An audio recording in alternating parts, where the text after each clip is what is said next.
Bom dia aos colegas dos polos de Jaquirana e de Gramado. Aqui é Enéas Tavares, professor da disciplina de Introdução aos Estudos Literários 2. Como sempre, eu estou aqui tentando pegar a melhor luz. Estou aqui no nosso cenário habitual para gravar esse vídeo a vocês, né? Infelizmente, na semana passada nós não tivemos vídeo.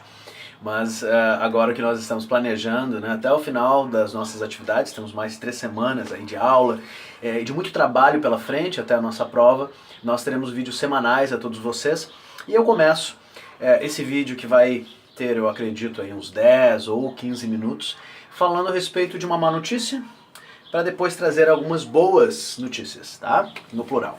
A má notícia é que, infelizmente, nem eu, nem a tutora Fábia, poderemos estar com vocês no próximo final de semana na aula presencial. Infelizmente, por uma questão de agenda e também de alteração aí nas nossas viagens, nem eu, nem a tutora Fábia temos a possibilidade de estar com vocês na sexta, no caso de Jaquirana, e no sábado, no caso de Gramado. Então fica aí o nosso pedido de desculpas, né, por essa ausência. As outras boas notícias são as seguintes, né? Nós vamos compensar essa ausência na aula presencial de vários modos. Nós já estamos compensando com essa série de vídeos, né, que eu sempre tento gravar, uma semana sim, uma semana não, para que vocês possam estar um pouco mais próximos, né, da minha imagem, enfim, da minha voz, da figura do professor, sempre tentando assim tornar a discussão, o debate, o conhecimento, né, que a princípio pode nos deixar um pouco assustados, de uma forma assim um pouco mais leve e um pouco mais objetiva, né, e um pouco mais clara para todos aqueles que estão aí batalhando, né, com a análise da poesia lírica, tá? Então, uma das coisas que nós vamos fazer é intensificar esses vídeos. Na próxima semana eu pretendo gravar um outro vídeo a respeito de análise formal, que é uma coisa que vocês estão pedindo bastante. A tutora Fábia também vai gravar um vídeo a respeito do tema, a respeito dos grandes símbolos, das grandes preocupações, né, que a poesia lírica no Ocidente apresentam. Especialmente para também trabalhar um pouco o nosso imaginário, né, como é que a poesia ela vai tratar de temas como o amor, o desejo, a morte, o medo, a solidão, entre outras temáticas que nós vamos encontrar aí perpassados no Ocidente. Na próxima semana eu pretendo também fazer esse vídeo de análise formal e intensificar as discussões já prevendo a nossa prova, tá? Que vai acontecer lá no último final de semana de setembro, na sexta-feira em Jaquirana e no sábado em Gramado. E essa também é uma outra boa notícia. Eu conversei com a coordenadora, a professora Andréia Reginato, a respeito da nossa impossibilidade de estarmos com vocês no próximo final de semana, e o acordado é que vocês terão minha presença no polo no final de semana da prova para 2 atividades. Eu vou ministrar a prova, não apenas da minha disciplina, como da disciplina dos outros professores também, e antes da prova nós vamos fazer uma aula especial de introdução aos estudos literários que vai funcionar como uma pré-prova. Antes disso, vocês terão um vídeo exclusivo dedicado à prova, o que vocês devem estudar, o que vocês devem atentar e perceber, para que não tenham aí dificuldades, né, na avaliação da nossa disciplina. Então nós vamos ter um pré-prova lá no último final de semana, vamos ter a prova, e haverá uma atividade extra também com Gramado. Eu estou conversando com a professora Maria Goretti. Como essa pré-prova e a prova acontecerão no turno da tarde, nós estamos conversando para no turno da manhã, entre 10 horas e meio-dia, nós fazermos uma atividade cultural envolvendo aí a minha atuação, enfim, a minha carreira como escritor, não apenas de literatura fantástica, como também em função do fantástico brasileiro, né, que é esse estudo a respeito da história, né, da nossa literatura fantástica no Brasil, livro que eu já falei, inclusive mostrei no último vídeo, tá? Então essa vai ser uma atividade ainda extra para o polo de Gramado, mas é claro que os alunos de Jaquirana, aqueles que tiverem possibilidade e que tiverem interesse, enfim, estão convidados, né, a estarem conosco lá em Gramado no sábado pela manhã. Tá? Essas são as boas notícias que eu e a tutora Fábia preparamos para vocês para compensar um pouco a nossa tristeza e a nossa ausência aí no próximo final de semana. Isso dito, nós já estamos batendo aqui em 4 minutos e 40. Isso dito, eu entro no assunto desse vídeo especial que diz respeito a figuras de linguagem, né? Eu e a tutora Fábia conversamos muito a respeito se seria importante e necessário que esse conteúdo estivesse aí no programa de vocês E da minha parte eu acho fundamental, né, que figuras de linguagem, também conhecidos ou referidos em alguns manuais como figuras de pensamento, componham o conhecimento de vocês enquanto futuros professores. Por quê? Vamos pensar o poeta como qualquer outro profissional que tem à sua disposição uma série de ferramentas. Né? Se você conversar com um médico, por exemplo, com um engenheiro, se você conversar com um professor, né? Cada profissional, diferente da sua área de atuação, ele vai ter um conjunto de ferramentas. Né? E esse conjunto de ferramentas diz respeito a instrumentos médicos, né? No caso de um médico ou de um enfermeiro, diz respeito a instrumentos, né? de engenharia, de precisão matemática, de cálculo, no caso daqueles que trabalham, né? com construção civil ou com outro tipo de engenharia, e diz respeito a, por exemplo, lápis, caneta, pincel atômico, enfim, apagador, livros, né, que são as nossas grandes ferramentas como professores. Cada um de vocês vai ter a sua pasta, né, quando atuarem na escola, e essa pasta vai comportar as ferramentas de vocês como qualquer profissional. Muito bem. Isso compreendido, quais seriam as ferramentas, essa é a pergunta, quais seriam as ferramentas desse profissional específico, desse artista específico que é o poeta? Né? O músico tem, por conjunto de ferramentas, os seus instrumentos musicais, um pintor, tinta, pincéis, telas. Né? Quais são as ferramentas do poeta? Figuras de linguagem, figuras de pensamento, determinados conjuntos de palavras que ele vai usar para produzir determinados efeitos. E esses efeitos têm a ver com especificidades, né? com possibilidades que ele tem à sua disposição, e esse conjunto, né, de ferramentas ou de oportunidades discursivas, de conjuntos discursivos, eles estão à disposição não apenas de poetas, mas de qualquer escritor ou escritora. Eles estão à disposição de um jornalista, eles estão à disposição de um romancista, eles estão à disposição de um historiador. Então as figuras de linguagem, elas não servem apenas para a poesia, não servem apenas para um ou uma poeta. Tá? Eles servem também para todo e qualquer sujeito ou para toda e qualquer pessoa que trabalha com a linguagem, que vai criar textos, né, para produzirem determinados efeitos. Essas figuras de linguagem, como vocês vão perceber, muitas vezes elas são usadas por nós no dia a dia. Quando nós estamos conversando com os nossos amigos, com os nossos parentes e futuramente com os nossos alunos também em sala de aula. Então, para a gente conversar um pouco, né, de uma forma rápida a respeito dessas figuras de linguagem, eu separei aqui 8 grupos, tá? Eu vou seguir a numeração para que eu possa me organizar aqui na minha fala. Eu separei aqui 8 grupos que eu quero discutir bem rapidamente, para que vocês tenham assim, uma introdução, né, a uma série de conteúdos e materiais que nós disponibilizamos na semana anterior e nessa, que detalham com exemplos, né, e de uma forma mais pontual cada um, né, desses exemplos ou dessas figuras de linguagem. Muitas vezes eu vou tratar de 2 figuras de linguagem ao mesmo tempo, porque elas vão dialogar direta ou indiretamente. Por exemplo, né, o primeiro conjunto que eu trago aqui, a diferença entre paradoxo e antítese. Né? No seu conceito, são figuras de linguagem que comunicam praticamente a mesma coisa, jogos de oposição. Né? A diferença é que o paradoxo ele vai lidar com ideias, né, que são contrárias, ou ideias que são paradoxais, que são antitéticas, que são opostas, né, na sua formulação. Ao passo que a antítese é quando nós estamos trabalhando especificamente com palavras antônimas, né, palavras que têm a ver com essa oposição direta. Tá? Então paradoxo é a oposição de ideias, antítese é a oposição de palavras, como dia e noite, vida e morte, amor e ódio, né, entre outras palavras, que nós encontramos especialmente na poesia barroca. Né? Os manuais eles dizem que um dos elementos, uma das características da poesia barroca é trabalharem, né, com paradoxos e antíteses. Né? O amor é o fogo que arde sem se ver, né? O famoso poema, aí, o soneto de Camões. Tá? Um segundo conjunto é a metáfora e a símile. Né? A metáfora é uma figura de linguagem basilar da cultura do Ocidente, não há poesia sem metáfora.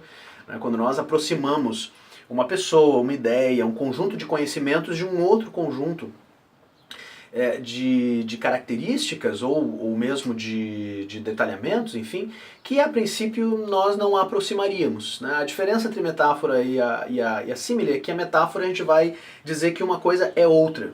Né? O amor é um fogo que arde sem se ver. Ora, O amor não é fogo, o amor é um sentimento abstrato, né, que nós transformamos em mil narrativas. Né? Mas quando a gente diz que ele é fogo, nós estamos aproximando dois elementos que a princípio não teriam tanto a ver. Né? O fogo é uma coisa literal, é um elemento da natureza, com algo abstrato, com um sentimento que nós carregamos dentro de nós. Né? Mas o poeta faz isso, ele aproxima essas duas instâncias para produzir um determinado efeito. Né? O nosso coração acelera, né? Nós ficamos nervosos, nós sentimos calor, enfim, né? Na presença da pessoa que nós amamos.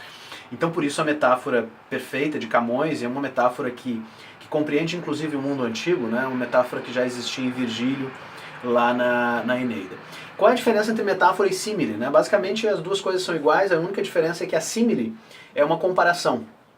Então a símile nós vamos ter o como, nós vamos ter a conjunção que vai aproximar esses dois termos. O amor é fogo, é metáfora. O amor é como um fogo que arde sem se ver. Se a gente tiver essa conjunção ali, o como, nós vamos ter uma símile ou uma comparação. O terceiro grupo que eu separei aqui é o pleonasmo ou anáfora, né? Que essas duas figuras de linguagem elas estão baseadas na repetição. Tá? Só que, no caso do pleonasmo, nós vamos ter a repetição de ideias. No caso da anáfora, nós vamos ter a repetição de palavras. Tá? Então, o material que a gente disponibilizou aí traz vários exemplos, né?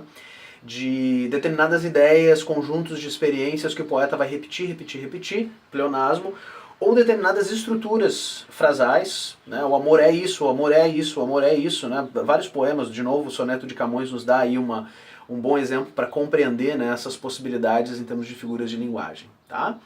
Então a oposição aí entre pleonasmo e anáfora, pleonasmo, repetição de ideias, anáfora, repetição de palavras. Estou aqui com a minha colinha, depois eu vou falar para vocês a respeito da importância da cola, tá? Quarto grupo, exclamação ou interrogação. Nós usamos essa figura de linguagem todo dia, né?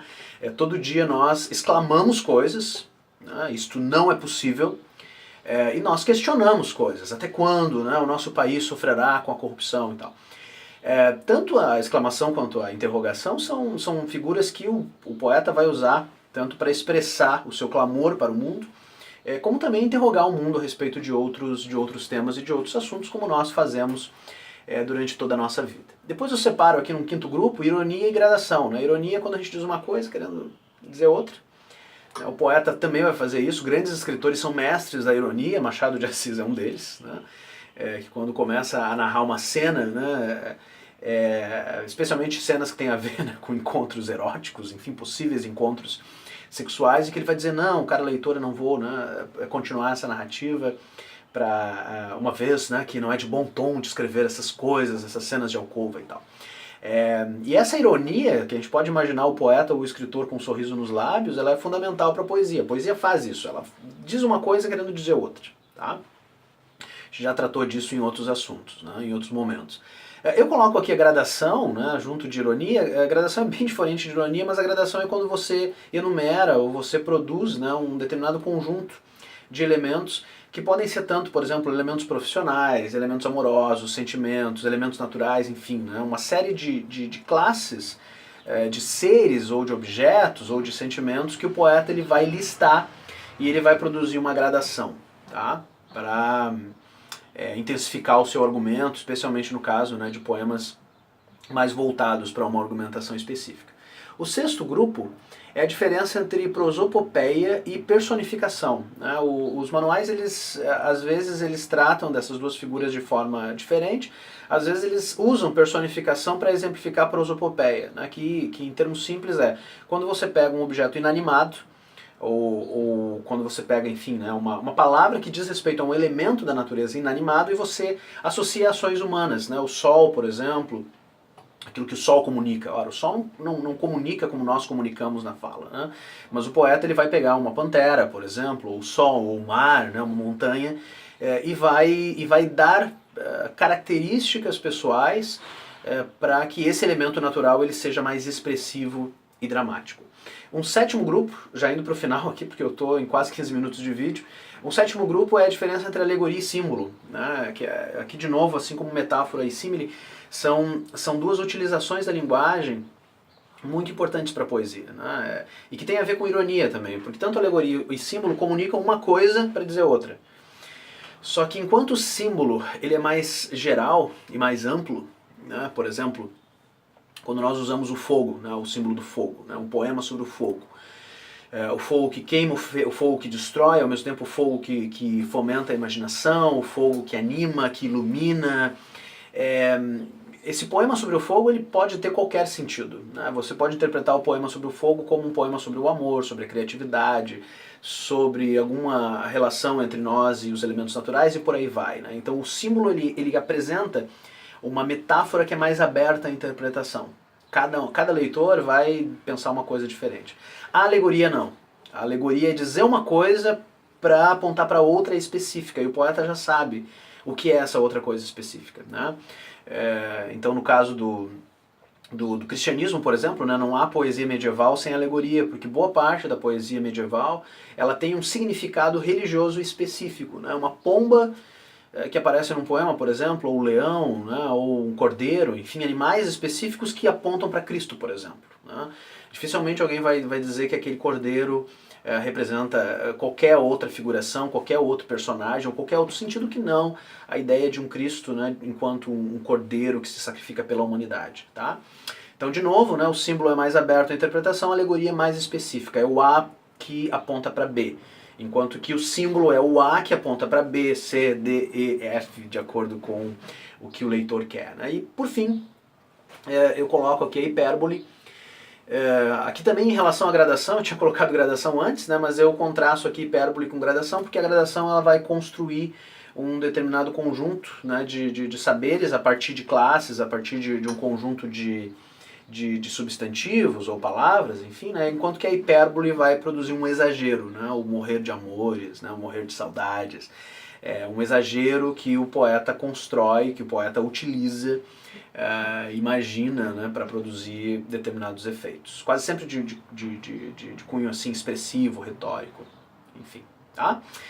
Bom, em 10 minutos, né, queridos, não tem como dar grandes exemplos, mas eu acredito que nesses 10 minutos a gente exemplificou assim, né, de que modo essas figuras de linguagem elas correspondem a ferramentas discursivas, ferramentas imaginativas que o poeta usa para construir o seu poema. Tá? Querem exemplos de cada uma dessas figuras de linguagem? Dê uma olhada no material. Querem saber mais sobre uma figura de linguagem específica? Nos contatem no fórum de dúvidas. Né? A tutora Fábia está fazendo um trabalho excelente de responder vocês o mais rápido possível. Então nós vamos ter aí esse diálogo, né, que se mantém aberto. Tá? Do resto, continuem trabalhando como vocês estão trabalhando, né? O fato de alguns de vocês estarem se reunindo em grupos para estudar, para produzir as atividades e também para debater as tarefas, né, tem funcionado muito bem. Nós estamos muito satisfeitos com o que vocês têm feito. Não fiquem assustados com o montante de material que a gente tem colocado, sabe? A grande maioria são materiais complementares.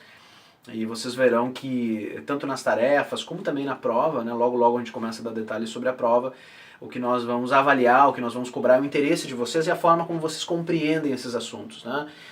De forma pontual, preciso eu memorizar todas as figuras de linguagem? Não, nós vamos criar atividades específicas, né, com respeito a figuras de linguagem, que tem muito mais a ver com identificação e interpretação de poema do que com memorização e classificação específica. Tá? O objetivo nosso e do nosso trabalho não é esse. Certo? Grande abraço a todos vocês, espero que tenham gostado desse vídeo. Estou gravando aqui esse vídeo numa manhã de terça-feira, numa correria daquelas em Santa Maria. Nós temos aqui a primeira festa literária de Santa Maria nessa semana. Mas estou bem feliz aí de manter esse canal de comunicação com todos vocês. Bons estudos, boas leituras e qualquer coisa, estamos aqui. Um abraço. Tchau, tchau.